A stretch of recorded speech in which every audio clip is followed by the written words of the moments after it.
Hello friends, हम study कर रहे हैं history of English literature.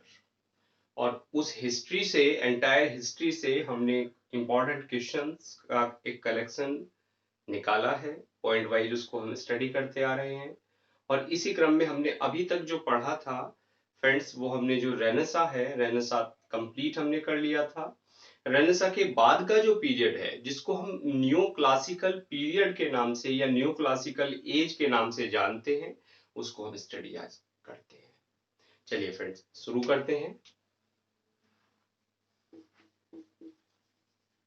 New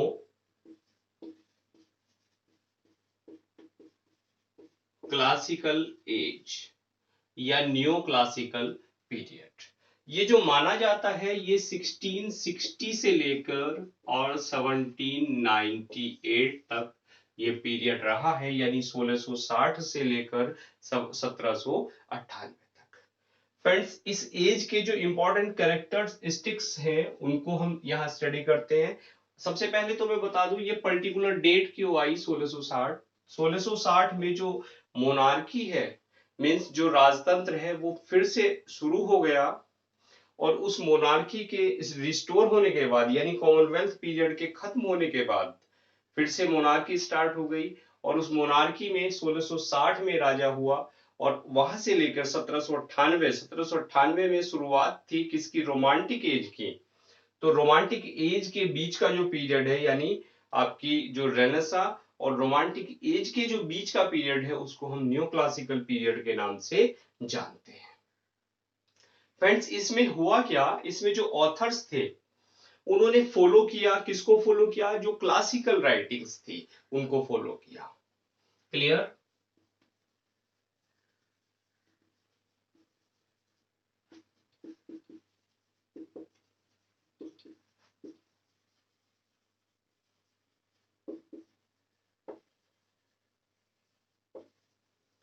और कौन सी क्लासिकल थी उसमें भी फ्रेंड्स? Roman classical.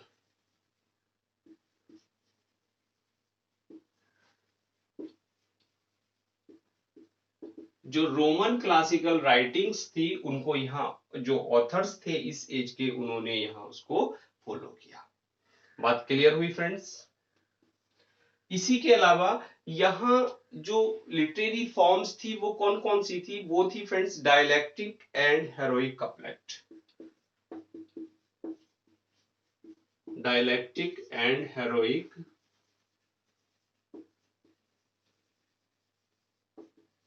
कपलेट, ये इंपॉर्टेंट लिटरेरी डिवाइस थी जो इस एज में ऑथर्स ने यूज की। इस एज को एक दूसरा नाम भी हम देते हैं, और वो क्या देते हैं फ्रेंड्स? वो देते हैं स्यूडो क्लासिक।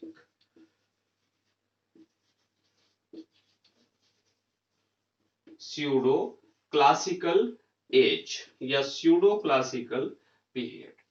एक्चुअल में जो जो वास्तव में क्लासिकल एज थी वो क्या थी? वो जब रोमन्स ने लिखा तब जो राइटिंग्स थी वो क्लासिकल थी। लेकिन चूंकि वो ही रिवाइव हो रही है, यहाँ उसी की शुरुआत हो रही है नए सिरे से, तो इसलिए एक्चुअल में वो ये जो पीरियड है ये वो प्योर क्लासिकल नहीं है।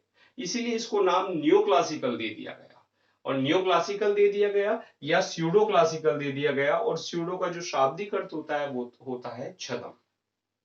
क्लियर? इस एज के जो राइटर्स थे वो कैसे थे?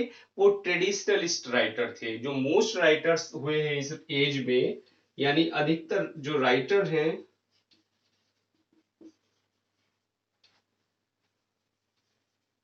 ट्रेडिशनलिस्ट।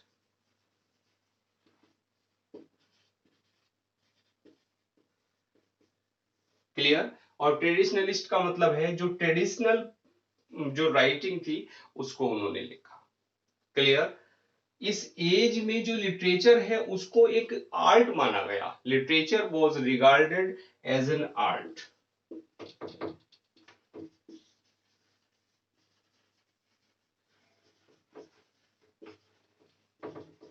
क्लियर? यानी जो राइटिंग है, जो लिटरेचर है, उसको एक कला माना गया। मैन एंड हिज एक्टिविटीज, जो मनुष्य और उसकी जो एक्टिविटीज हैं, उसको पोएट्री का मेन सब्जेक्ट यहां माना गया।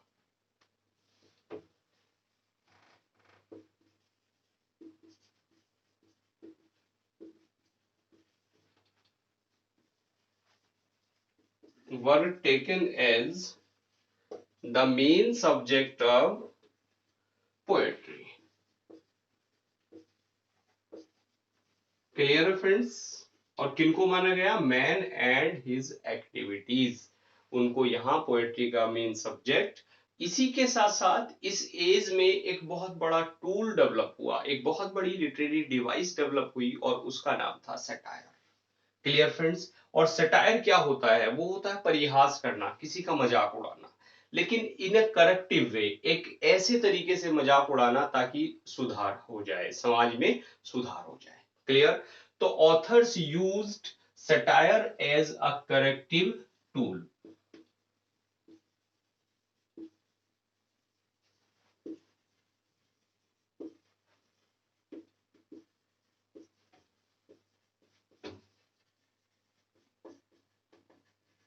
As a corrective tool. Clear? अगर पूछा जाता है कि सटायर किस एज में हावी रहा, किस एज में बहुत ज्यादा यूज किया गया, तो वो एज थी फ्रेंड्स न्यू क्लासिकल एज। अब इसमें एक चीज और थी, यहाँ जो ऑथर्स थे वो ऑथर्स कंजर्वेटिव नहीं थे। उन्होंने इंपॉर्टेंस दिया नए इमेजिनेशन को और नई इन्वेंशंस को उन्होंने यहाँ इंपॉर्टेंस दिया।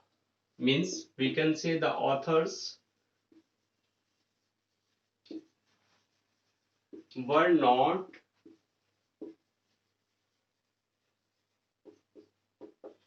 कंजर्वेटिव। मीन्स वो रूढ़िवादी नहीं थे। रूढ़िवादिता से जो ऑथर्स हैं वो बाहर निकले और उन्होंने इंपॉर्टेंस दिया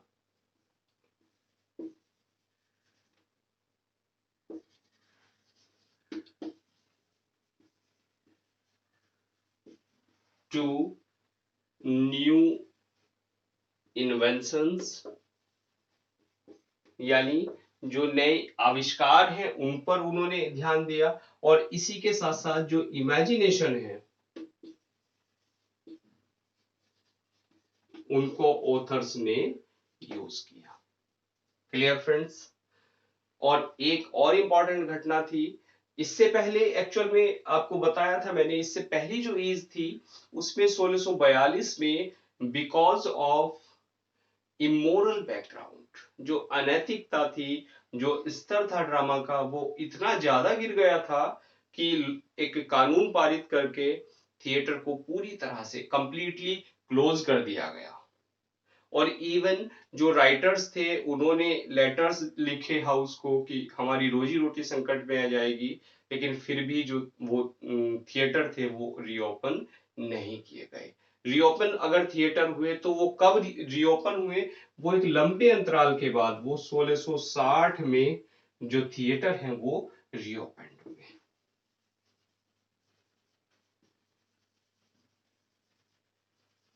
इतने लंबे टाइम के लिए इंग्लिश हिस्ट्री में कभी भी थिएटर को क्लोज नहीं किया गया था।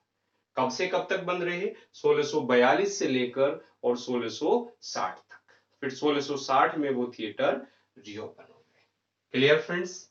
तो हमने यहाँ न्यो क्लासिकल जो पीरियड था उसके इंपॉर्टेंट कैरेक्टरिस्टिक्स मैंने आपको बता दिए। अब इसको हम सब कैटेगराइज करते हैं और उसको हम फिर आगे बढ़ाते हैं। इस न्यू क्लासिकल एज में जो 1660 से लेके 1798 तक थी, इसमें जो सबसे पहली इसकी कैटेगरी है वो है रेस्टोरेशन एज। यानी इस एज में जो सबसे पहला पार्ट है वो है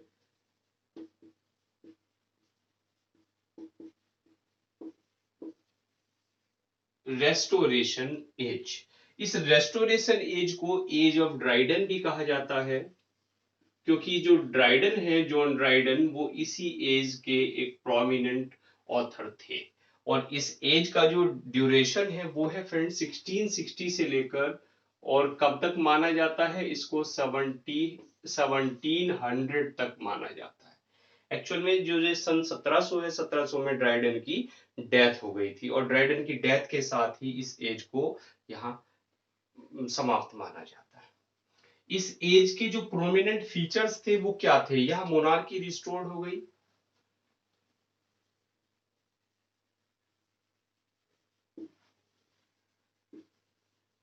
यानी जो कॉमनवेल्थ पीरियड था 1649 से लेके 1660 तक का, वो पीरियड समाप्त हो गया। अब यहाँ फिर से राजतंत्र आ गया। और यहाँ अब जो यहाँ गद्दी पर बैठा वो कौन बैठा फ्रेंड्स? वो चार्ल्स फर्स्ट का बेटा था, Charles second, son of Charles first. वो यहाँ गद्दी पर बैठ गया, यानी वो राजा बन गया, became king of England. Clear friends? इस एज में जो इन्फ्लुएंस था वो क्या था फ्रेंड्स? जो फ्रेंच कल्चर है उसका बहुत ज्यादा इस एज पे प्रभाव पड़ा, यानी this age was deeply influenced by French culture.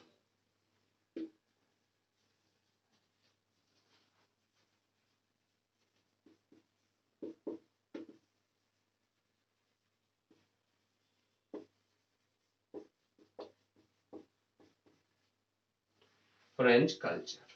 Clear है फ्रेंड्स? और यहाँ देखिए मैं जो भी हैं जितने भी पॉइंट्स आपको समझा रहा हूँ वो मैं यहाँ सेंटेंस वाइज पॉइंट वाइज यहाँ लिखता चल रहा हूँ ताकि आपको याद करने में उसको आसानी रहे।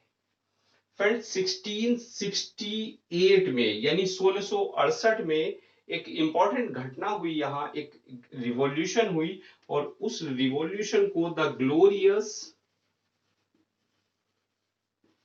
रिवॉल्यूशन या द ब्लडलेस रिवॉल्यूशन उसको कहा जाता है।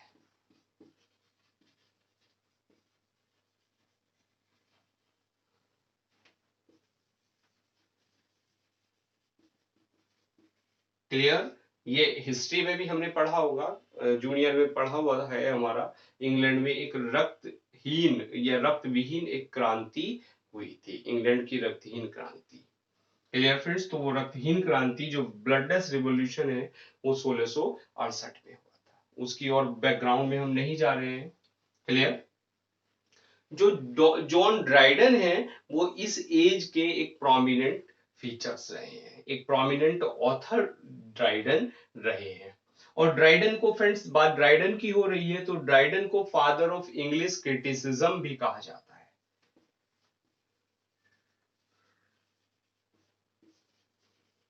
फादर ऑफ इंग्लिश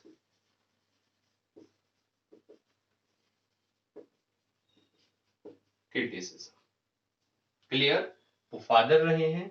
और अगर क्रिटिसिज्म की बात हो रही है तो एक फादर ऑफ न्यू क्रिटिसिज्म भी है। चलिए इसको पहले फटाफट नोट कर लीजिए, फिर मैं आगे उसको कंटिन्यू करता हूं। देखिए फादर ऑफ इंग्लिश क्रिटिसिज्म कौन थे? वो ड्राइडन थे। और ड्राइडन के साथ में एक दूसरे राइटर थे, आर ए रिचर्ड्स।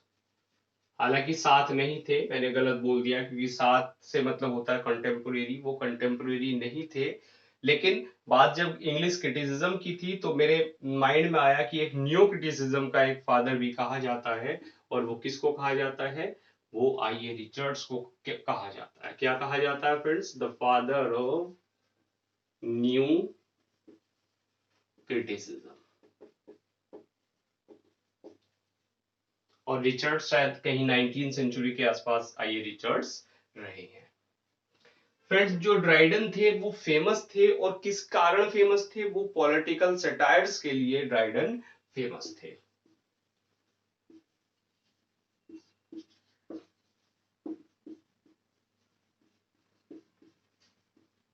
इन्होंने बहुत ज्यादा पॉलिटिकल सटायर्स लिखे। और अगर इस एज की यानी एज ऑफ ड्राइडन की बात करें तो इसमें और कौन कौन से इंपॉर्टेंट ऑथर्स थे, चलिए बताता हूं मैं आपको। एक तो ड्राइडन हो गए, इसके बाद हो गए बनियन, जॉन बनियन, टॉमस हॉब्स,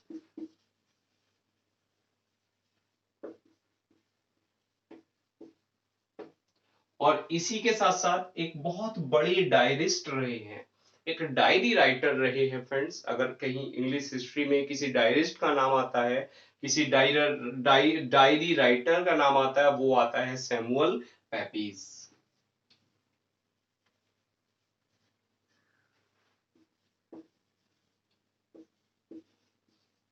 वो कौन थे फ्रेंड्स? डायरिस्ट थे। अकेला नाम पेपीज का आता है डायरी राइटिंग में। Clear friends? विलियम कॉन्ग्रीव यहां पर रहे हैं।